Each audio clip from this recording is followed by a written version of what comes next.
এটা আমরা সোশ্যাল মিডিয়ায় দিয়েছিলাম, ট্রোল করেছিল। কি সমাধান? আমি বলেছিলাম যে প্রতিদিন 1 ঘন্টা সমস্যায় ভুগছি, বিদ্যুতের সমস্যায় ভুগছি। সমাধান কি? সমাধান আমাদের এই লিফলেটে আছে।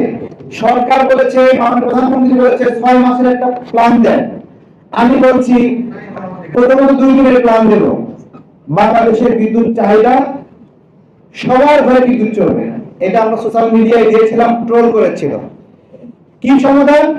আমি বলেছিলাম যে প্রতিদিন 1 ঘন্টা পরিবারের সবাই একসঙ্গে বসে থাকবো, একই ফ্যানের নিচে গল্প করবো, একই বাতির নিচে থাকবো। একটা পরিবারের 5 জনের 5টা ঘরে বাতি জ্বলবে না, একটা ঘরে। কতক্ষণের জন্য? 1 ঘন্টার জন্য। এই 1 ঘন্টা 5টা ঘরে বাতি নিভাই একটা ঘরে যখন জ্বলবে, তখন 4টা ঘরে বিদ্যুৎ সারপ্লাস হয় কিনা বলেন?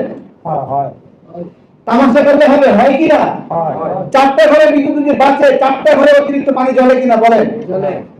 সহজ কথা। আপনি যুদ্ধ ছাড়াই লড়াই করে নিতে পারবেন যদি এইটুকু শাস্ত্রী আমরা হই। আর একটা বিষয়, আমরা খুঁজতেছি কত 6 মাসের পরিকল্পনা, তাই তো?